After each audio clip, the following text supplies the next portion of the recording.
தமிழலை ஆன்மீகம் நேயர்களுக்கு அடியேனுடைய சிரம் தாழ்ந்த நமஸ்காரங்கள். சிறப்பு மிகுந்த இந்த நிகழ்விலே ஐப்பசி மாதத்தினுடைய பெருமைகளை எல்லாம் சிந்திக்கப் போகிறோம். ஐப்பசி என்று சொன்னாலே துலா மாதம், துலா காவேரி ஸ்நானம், ஸ்ரீரங்க தரிசனம் என்று சொல்லிக்கொண்டே இருக்கலாம். மற்றைய மாதங்களுக்கு இல்லாத சிறப்பு இந்த துலா மாதத்திற்கு உண்டு.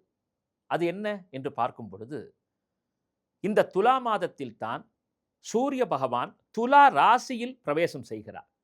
பொதுவாக சூரிய பகவான் ஒவ்வொரு மாதத்திற்கும் ஒவ்வொரு ராசியிலே பிரவேசம் செய்கிறார். சூரிய பகவானுக்கு நீச்ச வீடாக துலாம் கருதப்படுகிறது. காரணம், சூரியனுடைய பிரகாசம் இந்த துலா மாதத்திலே சற்று கம்மியாகத்தான் இருக்கும், அதாவது குறைந்த அளவு இருக்கும். ஆனால் துலாம் என்றாலே உங்களுக்கு தெரியும், தராசு, துலாக்கோல், நீதியினுடைய அடையாளம். எனவே பகல் இரவு இரண்டுமே சரிசமமாக இருக்கும் என்று சொல்லுவார்கள். இந்த துலாத்திற்கு சிறப்பு என்னவென்றால், தராசு கோலை நாம் பிடித்தோமேனால் அந்த தராசுகள் எப்படி சரிசமமாக இருக்கிறதோ அதுபோலவே இரவு பகல் இரண்டுமே சரியான நேரத்திலே இருக்கக்கூடியதாக ஒரு மாதமாக கருதப்படுகிறது. இதைவிட சிறப்பு, இந்த துலா மாதம் விசேஷமாக காவேரியில் ஸ்நானம் செய்ய வேண்டிய மாதம். 30 நாட்களும் மனிதர்களாக பிறந்த எல்லோரும் காவிரியில் நீராடி காவிரி தாயாரை வணங்க வேண்டிய மாதம் என்று அடியேன் சொல்லவில்லை, ஆக்னேய புராணம் என்று சொல்லக்கூடிய அக்னி புராணம் குறிப்பிடுகிறது. இன்னும் சொல்ல வேண்டுமென்றால் 30 நாட்களுக்கும் 30 அத்தியாயங்களை வியாசாச்சாரியால் சொல்லி இருக்கிறார்கள். ஒரு நாளைக்கு ஒரு அத்தியாயம் என்று எடுத்துக்கொண்டு ஒவ்வொரு நாளும் அதிலே தீர்த்தமாடினால், அதாவது காவிரியிலே நீராடினால் என்ன புண்ணியம், அந்த காவிரி தாயை நினைத்தால் என்ன புண்ணியம். சரி, பொதுவாக மற்றைய தீர்த்தங்களை விட காவிரி எந்த வகையிலே சிறப்பு பெறுகிறது என்று பார்க்கும் பொழுது, தீர்த்தம் என்றாலே கங்கையைத்தானே எல்லோரும் சொல்லுவார்கள். ஆனால் காவிரியை இந்த துலா மாதத்தோடு ஒப்பீடு செய்து சொல்கிறார்களே, அதற்கு என்ன காரணம் என்று பார்க்கும் பொழுது, சிவபெருமானிடத்திலே கங்காவும் மற்றைய நதிகளும் சென்று பிரார்த்தனை செய்தார்களாம். சுவாமி, நிறைய மனிதர்கள் தங்களுடைய பாவங்களை எல்லாம் எங்களிடத்திலே விட்டுவிட்டு அவர்கள் புனிதர்களாகி சென்று விடுகிறார்கள். அவர்கள் மீது படிந்த பாவங்கள் எங்கள் மீது படிந்து அந்த பாவத்தை நாங்கள் எப்படி விடுவது என்று தெரியாமல் தவித்துக் கொண்டிருக்கிறோம் என்று சொன்ன பொழுது, சிவபெருமான் காவிரி ஓடக்கூடிய அந்த அற்புதமான திசையை காண்பித்து, நீ உன்னுடைய தோழிமார்களோடு சென்று துலா மாதம் என்று சொல்லக்கூடிய ஐப்பசி மாதத்திலே காவிரியோடு கலந்து விடு என்று சொன்னாராம். சிவபிராமனே சொல்லி அனுக்கிரகம் செய்த காரணத்தினால் கங்கை இந்த 30 நாட்களும் காவிரியில் நிறைந்திருப்பதாக ஐதீகம். அன்பர்களே, உங்கள் எல்லோருக்குமே தெரியும், விஞ்ஞான ரீதியாக எந்த தீர்த்தமும் நாம் ஒரு செப்பு பாத்திரத்திலோ மற்றைய பாத்திரங்களோ வைத்தால் குறிப்பிட்ட காலத்திற்கு பிறகு அந்த நீருக்குள்ளே சில மாற்றங்கள் வருவதை பார்க்கலாம். ஆனால் அந்த கங்கா நதி என்று சொல்லுகிறோமே, அந்த கங்கை தீர்த்தத்தை ஒரு செப்பு பாத்திரத்திலே வைத்து முறையாக அதை அடைத்து வைத்து திறந்து பார்த்தால் எத்துணை வருடமானாலும் அதனுடைய தன்மை மாறாமல் இருக்கும். இதை விஞ்ஞானிகளே அறுதியிட்டு சொல்லி இருக்கிறார்கள். நாம் எல்லோரும் அறிந்த வகையிலே இந்த கங்கையினுடைய மகத்துவம் அப்படிப்பட்டது என்றால், அந்த கங்கையே புனித நங்கையாக விளங்கக்கூடிய காவிரியின் இடத்திலே வந்து தன்னை ஐக்கியப்படுத்திக் கொள்ளக்கூடிய சிறப்பான மாதம் துலா மாதம். அது மட்டுமா, விசேஷமாக சொல்லும் பொழுது, காவேரி பிரஜாசேயம் வைகுண்டம் ரங்கமந்திரம் ச வாசுதேவோ ரங்கேசகா பிரத்யக்ஷம் பரமம் பதம் விமானம் பிரணவாகாரம் வேதஸ்ருங்கம் மகாத்புதம் ஸ்ரீ ரங்கசாயி பகவானு பிரணவார்த்த பிரகாசகா என்று சொல்லக்கூடிய வகையிலே வடதிருக்காவேரி தென்திருக்காவேரிக்கு மத்தியிலே ஸ்ரீமன் நாராயணனாக விளங்கக்கூடிய பரவாசுதேவன் ரங்கநாதனாக சயனம் செய்து கொண்டிருக்கிறான். எனவே அத்துணை சிறப்பு மிகுந்த காவிரி கட்டத்திலே, காவிரி கரையிலே தன்னுடைய அற்புதமான அனந்த சயனத்தை அங்கு கொண்டிருக்கிறான் என்றால் அந்த காவிரி தாயார் செய்த புண்ணியம்தான் அது. இன்னும் சொல்ல வேண்டுமானால், பிரஜாசேயம், அதாவது வைகுண்டத்திலே ஓடக்கூடிய பிரஜா நதிக்கு இணையானது காவிரி என்று அந்த ஸ்லோகம் சொல்லுகிறது. வைகுண்டத்து பிரஜா நதியையே காவிரியாக மாற்றிக்கொண்டு காவேரி ரங்கனாக, கஸ்தூரி ரங்கனாக ஸ்ரீமன் நாராயணன் பள்ளி கொண்டிருக்கக்கூடிய சிறப்பு மிகுந்த ஸ்ரீரங்க திருத்தலம் இந்த காவிரி மகாத்மியத்தை எடுத்துரைக்கக்கூடிய வகையிலே திருவரங்கத்திலே இந்த மாதம் முழுவதும், ஐப்பசி மாதம் முழுவதும் விழா கோலம்தான். எப்படி? அங்குதான் ஒவ்வொரு நாளும் துலா காவேரி மகாத்மியம் படிக்கப்படுகிறது. சரி, இந்த காவிரி எப்படி உருவானாள் அதை பற்றி சொல்ல வேண்டும் என்றால் தலைக்காவிரியை நாம் சொல்ல வேண்டும். கர்நாடக பகுதியிலே நாம் பார்த்திருக்கலாம், தொலைக்காட்சிகளை பார்த்திருக்கலாம், ஒரு சிறிய தொட்டி போன்று இருக்கும். அங்கு ஒரு விநாயக பெருமானுடைய விக்கிரகம் இருப்பதை பார்த்திருக்கலாம். பக்கத்திலே ஒரு நெல்லி மரம் இருக்கும். அந்த நெல்லி மரத்தின் அடியிலிருந்து தான் அந்த காவேரி தாயார் புறப்பட்டால், ஆவிர்பவித்தாள். காவிரியை பொன்னி என்கிறோம், மகாநதி என்கிறோம், புண்ணிய தேவதா என்கிறோம், லோபாமுத்ரா என்றெல்லாம் அந்த காவிரி தாயாருக்கு தனிப்பெயர். அகஸ்தியருடைய மனைவியாக காவிரி வணங்கப்படுகிறாள். அது எப்படி? காவேரன் என்று சொல்லக்கூடிய ஒரு அரசன், அவனுக்கு பன்னெடுங்காலம் மகவு இல்லை. இதை அறிந்து பகவானிடத்திலே தியானம் செய்து பிரார்த்தனை செய்த பொழுது பிரம்மா அவன் முன்பு தோன்றி மானசீகமாக ஒரு புத்திரியை சிருஷ்டி செய்து இதை உன் மகளாக வளர்த்துவா என்று சொல்ல, காவேரனுடைய புத்திரி, அதாவது மகள் என்பதனால் காவேரி, காவிரி என்ற தனிச்சிறப்பை, தனிப்பெயரை கொண்டனள். இந்த சமயத்தில் தான் நாம் காண வேண்டும், ஸ்ரீ அகத்திய மாமுனிவர் அந்த தமிழ் மொழியினுடைய மேன்மையெல்லாம் பறைசாற்றி கொண்டு வந்து கொண்டிருந்த சமயத்திலே பொதிகை மலை போன்ற மலைகளெல்லாம் அவருடைய அரசாங்கம் நடைபெற்று கொண்டிருக்கிறது. தனக்கு கொடுத்த, இறைவன் கொடுத்த உத்தரவை சிறமேற்கொண்டு செய்து வருகிறார். வாதாபி பில்வலன் என்ற அரக்கனை அழித்து சிறப்பு மிகுந்த விந்திய பர்வதத்தினுடைய கர்வத்தை அடக்கி 7 கடல் நீரை ஒரு கை நீராக்கி குடித்து தேவாசுர யுத்தத்திற்கு உதவி புரிந்து இப்படிப்பட்ட அறுபெரும் சாதனைகளை செய்த அகத்திய பெருமான் ஒரே ஒரு கைங்கரியத்தை, ஒரு கடமையை மறந்தாராம். என்னவென்றால், திருமணமே அவர் செய்து கொள்ளவில்லை. நடந்து சென்று கொண்டே இருக்கிறார். அப்படி பார்க்கும் பொழுது ஒரு வனாந்திரத்திலே பலர் தலைகீழாக தொங்கிக் கொண்டிருக்கிறார்கள். அதிர்ந்து போன அகத்தியர், நீங்கள் எல்லாம் யார் என்று கேட்ட பொழுது, அப்பா, நீ எங்களுடைய வம்ச விருட்சம், எங்களுடைய ஆன்மா இன்னும் கரை சேரவில்லையப்பா, நாங்கள் இன்னும் வைகுண்டமோ கைலாசமோ செல்லவில்லை. காரணம், நீ மணந்து கொள்ள வேண்டும், உனக்கு வாரிசுகள் பிறக்க வேண்டும், கர்மங்களை செய்யும் பொழுதுதான் நாங்கள் எங்களுடைய காலகதியை, அந்த பரகதியை அடைவோம் என்று சொன்ன பிறகு சிவபெருமானிடத்திலே பிரார்த்தனை செய்தவுடன் காவேரனுடைய மகளான காவிரியை நீ மணப்பா என்று சொல்ல, அந்த லோபாமுத்ராவான காவிரியை அகத்திய பெருமான் மனம் புரிந்து கொண்டு தன் பித்ரு கடன்களை எல்லாம் செய்து அவர்களை கரையேற்றியதாக துலா காவேரி மகாத்மியத்தினுடைய சிறப்பு மிகுந்த சாரம் சொல்லுகிறது. எனவே இத்துணை சிறப்பு மிகுந்த அந்த காவேரி நெல்லி மரத்தினுடைய ஒரு வேர் பகுதியிலிருந்து புறப்பட்டு வந்தனள். நம் எல்லோருக்குமே தெரியும், நெல்லி மரம் என்றால் விஷ்ணுவனுடைய சாநித்தியம். மகாலட்சுமி நித்தியவாசம் செய்யக்கூடியது நெல்லி மரம். ஒரு இல்லத்திலே நெல்லி மரம் இருந்தால் அவர்கள் இல்லம் லக்ஷ்மி கட்டாட்சமாக விளங்கும் என்று சொல்லப்பட்டுள்ளது. எனவே இந்த நிகழ்வுக்கு பிறகாக நாம் நெல்லி மரத்தை நம் இல்லங்களிலே நடவு செய்வோம், மரங்களை வளர்ப்போம் என்ற அடிப்படையிலே இதை ஒரு கருத்தாக எடுத்துக்கொண்டு காவிரியுடைய மகாத்மத்தை மேலும் சொல்லும் பொழுது, இந்த துலா மாதத்திலே ஒவ்வொருவரும் சங்கல்பங்களை செய்ய வேண்டும். சங்கல்பங்களை செய்து நாம் தீர்த்தமாடினால் நம்முடைய சஞ்சித கர்மா என்றால் என்ன? பல லட்சம் பிறவிகளை எடுத்திருக்கிறோம். அந்த பாவங்கள் எல்லாம் மிக பெரும் மூட்டையாக இருக்கின்றனவாம். அந்த மூட்டையிலிருந்து, சஞ்சிதம் என்றால் சேமித்து வைப்பது, அதிலிருந்து ஒரு கர்மாவை எடுத்துத்தான் இந்த பிறவி நமக்கு வந்திருக்கிறது. சரி, முடிந்து விட்டது, நாம் அடுத்த வைகுண்டத்திற்கோ கைலாயத்திற்கோ செல்லலாமா என்றால் அது நடக்காது. காரணம், இந்த பிறவியிலே நாம் என்னென்ன நற்பலன்களை செய்கிறோம், தீய பலன்களை செய்கிறோம், அதற்கான கர்மா நம்மை தொடர்ந்தே வரும். எனவே பிராரப்த கர்மா என்று சொல்லுகிறோம்.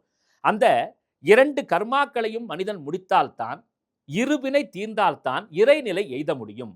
சரி, காவேரி மகாத்மியத்திற்கும் துலாஸ்தானத்திற்கும் இதற்கும் என்ன சுவாமி சம்பந்தம் என்றால், இந்த துலா மாதம் என்று சொல்லக்கூடிய ஐப்பசி மாதத்திலே முதல் நாள் துவங்கி 30 நாள், இன்னும் சொல்ல போனால் முடவன் முழுக்கு என்று கூட சொல்லுவார்கள். அதாவது ஒரு ஆச்சரியமான ஒரு கதையை சொல்லுவார்கள். கால் இல்லாத, அதாவது ஒரு மாற்றுத்திறனாளி, கால் இல்லாத ஒரு மாற்றுத்திறனாளி காவிரியில் நீராட வேண்டும் என்று 12 தொலைவு நடந்தே வருகிறாராம். ஆதி காலத்திலே மகிழுந்து இல்லை, விமானங்கள் கிடையாது, நடந்துதான் வர வேண்டும். அப்படி நடந்து வருகிறார். அவர் கால் இல்லாத சூழலால் மிகவும் கஷ்டப்பட்டு வந்த சமயத்திலே அவர் வரும்பொழுது ஐப்பசியின் நிறைவு நாள் வந்து விடுகிறது. அப்படியானால் ஐப்பசி துலா ஸ்நானமே முடிந்து விட்டது.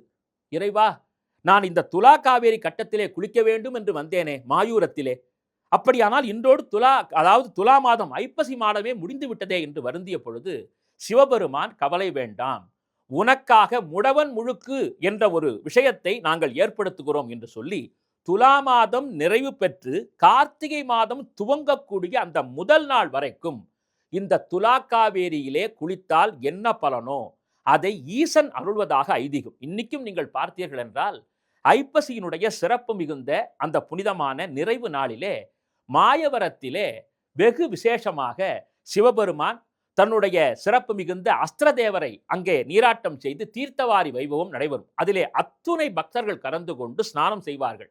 பெருமாளும் ஓடி வந்து ஒரு புறத்திலே தீர்த்தவாரியை நிகழ்த்துவார். எனவே இந்த சிறப்பு மிகுந்த துலா காவேரி மகாத்மியம் என்பது 30 நாளும் அனுபவிக்க வேண்டிய ஒன்று. முன்னரே சொன்னோம், சஞ்சித கர்மா, பிராரப்த கர்மா, இந்த கர்மாவினுடைய வினைகளை நாம் அகற்றிக் கொள்வதற்கு இந்த துலா மாதம் வழிவகுத்து தருகிறது. எப்படி? எத்தனையோ ஜென்மங்களிலே நாம் அறியாமல் செய்த தவறுகள், அதுதான் மூட்டையா இருக்கு. அப்ப அந்த மூட்டையை கரைக்க வேண்டும் என்று சொன்னால் காவிரி பாயக்கூடிய புண்ணிய தலங்களுக்கு சென்று தஞ்சாவூர், திருச்சி, திருவையாறு, வேதாரண்யம், மிக சிறப்பு மிகுந்த இந்த காவிரி பாயும் பகுதிகளுக்கெல்லாம் சென்று நாம் ஸ்நானம் செய்து தானங்களை இயன்றவர்களுக்கு செய்ய வேண்டும். தானம் என்றால் தங்கத்தை தர வேண்டும், வெள்ளியை தர வேண்டும் என்றுமெல்லாம் கிடையாது. நம்மால் என்ற நம் சக்திக்கு தகுந்த அளவு தானங்களை வேதியர்களுக்கோ இயலாதவர்களுக்கோ ஏழை எளியவர்களுக்கோ செய்து இறைவனை தொழுதால் துலா காவேரியினுடைய அந்த காவேரி தாயினுடைய பரிபூர்ண கருணைக்கு பாத்திர பூதர்களாவோம்.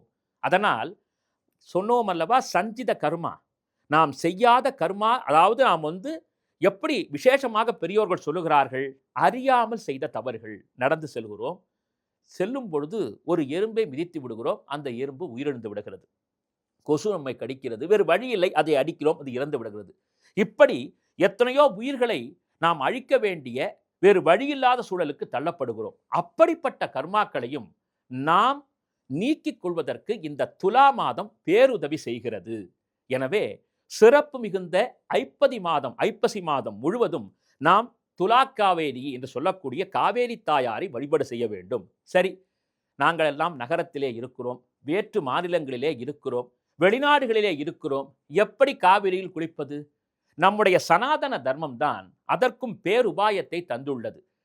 ஒரு அற்புதம் செறிந்த நம்முடைய தீர்த்தத்திலே, அதாவது நாம் எங்கிருந்தாலும் சரி, அடுக்ககத்திலே, அபார்ட்மெண்ட் என்று சொல்லக்கூடிய அடுக்ககத்திலே இருந்தாலும் நீரை கொண்டு வந்து ஒரு சொம்பிலே வைத்து கிழக்கு நோக்கியோ வடக்கு நோக்கியோ அமர்ந்து கொண்டு கங்கை முதல் காவிரி வரையிலான தெய்வங்களை பிரார்த்தனை செய்து கொள்ள வேண்டும். எதுவுமே இல்லை என்றால் கங்கே சே யமுனே செய்வ நர்மதா சிந்து காவேரி ஜலேஸ்பின்னு சந்நிதிம் குரு என்று சொல்லக்கூடிய எளிமையான இந்த ஸ்லோகத்தை சொல்லி அந்த தீர்த்தத்தை காவிரியாக நினைத்து தலையிலே நாம் சேர்த்து கொண்டால் காவிரி நீராடிய புண்ணிய பலன் சேரும் என்பது பெரியோர்களுடைய அற்புதமான அருள் வாக்காக சொல்லப்பட்டிருக்கிறது. எனவே வெளிநாடுகளிலே வசியுங்கள், வெளி மாநிலங்களே வசியுங்கள், எங்கிருந்தாலும் காவிரி என்று பெயரை சொன்னால் அந்த காவேரி ரங்கனுடைய அனுகிரகம் லக்ஷ்மி கட்டாட்சமாக நம்மை நெருங்கி வந்து விடுமா. சரி, எத்தனையோ தூரத்தில் இருந்து கூட நம்மை நினைக்கிறானே அந்த காவிரி தாயார் பெருமாளிடத்திலே விண்ணப்பம் செய்வார்களாம். பகவானே, இந்த குழந்தை பன்னெடும் தொலைவு நின்று கொண்டிருக்கிறது, தன்னுடைய பணி சுமையால் இந்த காவிரி ஸ்நானத்தை செய்ய இயலவில்லை, சர்வேஸ்வரா நீ அருள் புரிய வேண்டும் என்று காவிரி தாயார் நமக்காக பிரார்த்தனை செய்வாளாம் பெருமாளிடத்திலே. பகவானும் உகந்து அனுகிரகம் செய்வானாம். எனவே இந்த 30 நாட்களும் இயன்றவரை நாம் நீராடி பகவானை சிந்திக்க வேண்டும். அப்படி செய்தால் மிகப்பெரிய பாதிப்புகளிலிருந்து நாம் விடுவித்துக் கொள்ளலாம். என்னென்ன பாதிப்புகள்? திடீரென்று விபத்து ஏற்படுகிறது. நாம் எல்லோரும் பத்திரிகையிலே படிக்கிறோம், நல்ல ஒரு சிறப்பான மனிதர், தான தர்மங்களை செய்து கொண்டிருந்தவர், எந்த ஒரு வியாதியும் இல்லை, திடீரென்று விபத்து நேரிட்டு மரணம் என்று படிக்கிறோம். துர்மரணங்கள் ஏற்படுகிறது. அப்படிப்பட்ட கடுமையான மரண கண்டத்திலிருந்து கூட நம்மை காப்பாற்றும். காரணம், துலா ராசியிலே யார் உச்சம்? ஆயுள்காரகனான சனீஸ்வர பகவான் உச்சம். எனவே துலாக்காவேரி மகாத்மியத்தை பிரார்த்தனை செய்து கொண்டு யாரெல்லாம் துலா நீராட்டம் செய்கிறார்களோ சனி பகவான் இருகரம் கூப்பி அவர்களை வணங்கி ஆசீர்வதிக்கிறானாம். எனவே இந்த ஒரு சிறப்பான நிகழ்விலே இந்த மாதத்தை தவறவிடாமல் இருக்க வேண்டும். மேலும் இந்த முக்கியமான ஐப்பசி மாதத்திலே சிறப்பு மிகுந்த ஒரு பண்டிகை வருகிறது. எல்லோரும் அறிந்ததுதான், தீபாவளி பண்டிகை. உங்கள் எல்லோருக்குமே தெரியும். தீபாவளியை பெரியோர்கள் ஆசீர்வாதத்தோடு நாம் கொண்டாடுகிறோம்.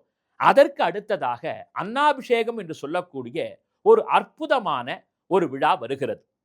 அந்த அன்னாபிஷேகத்தை பற்றி சொல்ல வேண்டும் என்றால், உலகத்திற்கே படி அளக்கக்கூடிய சிவபரம்பொருளை நாம் அன்னத்தால் சாதத்தால் இறைவனுக்கு அபிஷேகமாக அலங்காரமாக கவச்சமாக வைத்து காய்கறிகளையே அலங்காரமாக ஆபரணமாக பூட்டி எம்பெருமானை அழகு பார்க்கக்கூடிய அற்புதமான திருநாள். ஏன் அந்த அன்னாபிஷேகத்தை நாம் இந்த ஐப்பசி மாதத்திலே அனுபவிக்கிறோம்?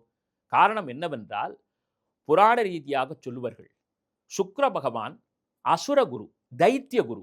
அவன் என்ன செய்தான்? ஒட்டுமொத்த தேவர்களுடைய சொத்துக்களை எல்லாம் செல்வங்களை எல்லாம் தன் பக்கம் ஈர்த்து விடுகிறானாம். அது மட்டுமல்லாமல் குபேரனுடைய அழகாபுரிக்கு சென்று குபேரனையே கையேந்தும் நிலைக்கு கொண்டு வந்து அழகாபுரியிலிருந்து துரத்தி விடுகிறானாம். இது கண்டு வருத்தம் கொண்ட குபேரன் சாட்சாத் சிவபெருமானிடத்திலே வருந்தி தனக்கு ஏற்பட்ட அநீதிகளை சொன்னவுடன் சிவபிரான் சுக்கராச்சாரியாரை வளைத்து வரும்படி சொல்லி அவரை அப்படியே போட்டு விழுங்கி விட்டாராம். விழுங்கியவுடன் அவருடைய மேனியிலிருந்து சுக்கிரத்தின் மூலமாக வெளிப்பட்டாராம் சுக்கராச்சாரியார். அதனால் தான் சுக்கிரன் அவருக்கு உண்மையான பேர் பார்கவன் என்பதாகும். பிருகு முனிவருடைய குழந்தை, அதாவது மகாலட்சுமியினுடைய கூட பிறந்த சகோதரர் தான் சுக்கராச்சாரியார். எனவே சிவ அபராதம் செய்ததனால் சிவபெருமானே அவரை முழுங்கியதால் சுக்ரம் என்றால் வெண்மை என்று பொருள். எனவே தான் சுக்கராச்சாரியாருடைய அவருடைய ஆதிக்கம் செறிந்த இந்த துலா மாதத்திலே அவர் என்ன செய்தாராம்? அன்னத்தால் ஈசனை வழிபாடு நடத்தினாராம். இது விசேஷமாக சுக்கிரனுடைய தனி சிறப்பை சொல்லக்கூடிய பார்கவ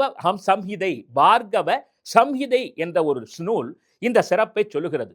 தன்னுடைய இரு கரங்களாலும் பகவானிடத்திலே, அதாவது வயிற்றுக்குள்ளே சென்று விட்டார். எனவே வயிற்றுக்குள்ளே செல்லக்கூடியது உணவு பதார்த்தங்கள். எனவே உணவு மட்டும்தான் போதும் என்ற மனநிலையை தரும். யாருக்கு என்ன கொடுத்தாலும் வேண்டும் என்பார்கள். பணம் கொடுத்தாலும் வேண்டும், பொருள் கொடுத்தாலும் வேண்டும், உடை கொடுத்தாலும் வேண்டும் என்பார்கள். ஆனால் அன்னத்தை கொடுத்து விட்டால் போதும் என்று சொல்லுவார்கள். எனவேதான் சகலருக்கும் படியளக்கக்கூடிய அந்த ஈசனுக்கு அன்னத்தாலேயே அன்னாபிஷேகத்தை செய்து சுக்கிரன் மகிழ்ந்து ஈசனிடத்திலே ஒரு அற்புதமான வரத்தை பெற்றாராம். அதுதான் மிருத சஞ்சீவினி, அமிர்த சஞ்சீவினி என்று சொல்லக்கூடிய ஒரு அற்புதமான வரம். அந்த வரம் என்ன செய்யும்? இறந்தவர்களை உயிர்ப்பிக்கும். தேவர்களோடு யுத்தம் செய்து அசுரர்கள் வீழ்ந்த சமயத்திலே அவர்களை உயிர்ப்பிப்பதற்காக அந்த அருமருந்தான அமிர்த சஞ்சீவினி என்று சொல்லக்கூடிய மிருத சஞ்சீவினியை வரமாக பெற்றாராம் சுக்கராச்சாரியார். அதை வைத்துத்தான் பல அசுரர்களை மீட்டெடுத்தார். அதற்கு பிறகு பகவான் எழுந்தான். அதற்கு பிறகு பல நிகழ்வுகளால் அந்த மந்திரங்கள் எல்லோருக்கும் பரிமாறப்பட்டது என்று சொன்னாலும் கூட அந்த முதல் வரத்தை அமிர்த சஞ்சீவினியை அன்னாபிஷேகத்தின் மூலமாக சுக்கராச்சாரியார் சிவபெருமானிடத்திலே வரமாக பெற்றுக்கொண்டார். எனவே சுக்கிரன் தன்னுடைய காலமாக விளங்கக்கூடிய மாதமாக விளங்கக்கூடிய துலா மாதத்திலே அந்த ஐப்பசியிலே அன்னாபிஷேகத்தை ஈசனுக்கு செய்கிறோம். சரி, அந்த ஈசனுக்கு அன்னாபிஷேகத்தை செய்தால் என்ன புண்ணியம்? காலத்திற்கும் நமக்கு மட்டுமல்ல, நம்முடைய தலைமுறைகளுக்கும் கூட அன்னத்திலே பஞ்சம் ஏற்படாது. ஒட்டுமொத்த தேசமும் தானிய லட்சுமியின் அருள் மிகுந்து காணப்படும். இது மிக சிறப்பு மிகுந்த சிவபுராணத்திலே சொல்லப்பட்டிருக்கிறது. எனவே அன்னம் என்பதை அன்னலட்சுமியாக நாம் பார்க்கிறோம். எனவே அந்த அன்னலட்சுமியை சாட்சாத் ஆதி அந்தமில்லாத சிவபுரானுக்கு அன்னாபிஷேகமாக செய்து நாம் வழிபாடு நடத்தி பௌர்ணமி தினத்திலே ஈசனை துதிக்கும் பொழுது மங்காத செல்வம், மங்காத புகழ், அவருடைய தகுதிகளுக்கு ஏற்ப உயர்ந்த வாழ்வு கிடைக்கும் என்று சொல்லப்பட்டுள்ளது. இதற்கு சுக்கிரனே ஒரு உதாரணமாக திகழ்கிறார். இது சைவ சம்பந்தமாக சொல்லப்பட்டாலும் ஸ்ரீ வைஷ்ணவ சம்பந்தமாக சொல்லப்படக்கூடிய முக்கியமான விஷயம் என்ன என்று பார்க்கும் பொழுது ஸ்ரீரங்க தரிசனம். ஸ்ரீரங்கத்திலே பொதுவாக பஞ்சரங்கத்தை சொல்வார்கள். ஆதிரங்கம், ஸ்ரீரங்கம், சாரங்கம், அப்பால ரங்கம், பரிமள ரங்கம், இந்த 5 ரங்கங்களுமே காவிரி பாயக்கூடிய பகுதிகளில் தான் விளங்குகிறது. எனவே இன்னும் சொல்லப்போனால் ஸ்ரீ வைஷ்ணவ சம்பிரதாயத்திலே திருக்காவேரி என்று பேசுவார்கள். பெருமாளுக்கு சாலக்கிராமத்திற்கு அபிஷேகம் செய்வதற்கு முன்பு ஒரு விசேஷமான வெள்ளி பாத்திரத்திலோ வெள்ளி சொம்பிலோ தீர்த்தத்தை நிறைத்து வைப்பார்கள். அதற்கு திருக்காவேரி என்றுதான் பெயர். அந்த தீர்த்தத்தை கொண்டுதான் எம்பெருமானுக்கு உபசாரங்கள், அர்க்யம், பாத்தியம், ஆச்சமனியம், ஸ்நானியம், சர்வோர்த்ததோயம் என்று சொல்லக்கூடியதான உபசாரங்களை செய்கிறோம். எனவே தான் இந்த துலா மாதத்திலே சாலக்கிராம பூஜை மிகவும் முக்கியம். நாம் நன்றாக தெரிந்து கொள்ள வேண்டும் அன்பர்களே. யார் யாரிடத்திலே சாலக்கிராமங்கள் இருக்கிறதோ, உண்மையை சொல்ல வேண்டும் என்றால் நம்முடைய தமிழலை ஆன்மீக நேயர்களுக்கு இதையும் சிறப்பான தகவலாக சொல்லுகிறோம். ஐயா, எங்களுடைய இல்லத்திலே சாலக்கிராமங்கள் இருக்கிறது, பெருமாளுடைய சக்தி பெற்றவை. சாலக்கிராமம் ஒரு இல்லத்திலே இருந்தால் அதை பூஜிக்காமல் இருக்கவே கூடாது. அப்படி பூஜிக்காமல் இருந்தால் அதற்கான தண்டனை நிச்சயம்.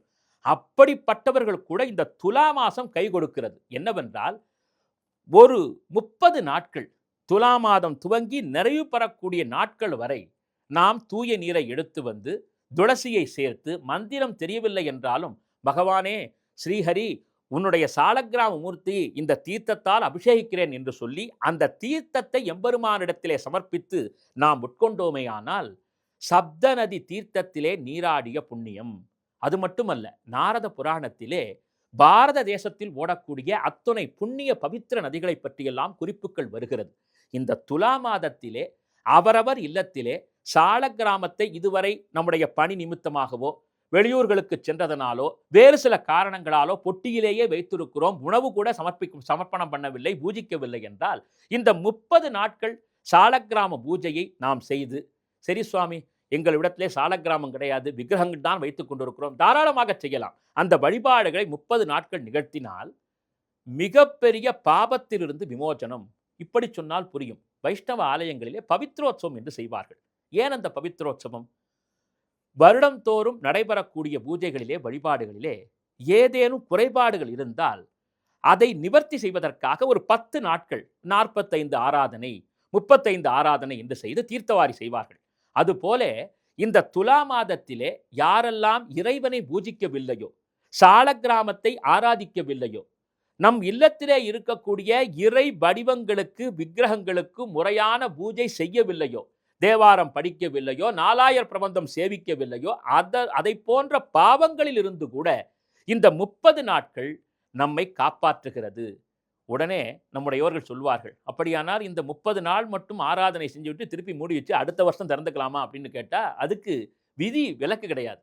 கண்டிப்பாக நமக்கு இது சொல்லப்பட்டிருக்கிறது என்றால் உளப்பூர்வமாக வழிபாடுகளை தொடர வேண்டும். அப்படி இந்த துலா மாதத்திலே நாம் செய்யக்கூடிய வழிபாடுகள் நாம் வாழ்வதற்கும் நம்முடைய தலைமுறைக்கும் நல்ல வழியை காட்டும் என்று சொல்லப்பட்டிருக்கிறது. எனவே அன்பர்களே, சிறப்பு மிகுந்த ஐப்பசி முதல் நாள் துவங்கி ஐப்பசி நிறைவு நாள் வரையிலே இயன்றவர்கள் யாரெல்லாம் எங்கெல்லாம் வந்து ஸ்நானம் செய்யலாம்?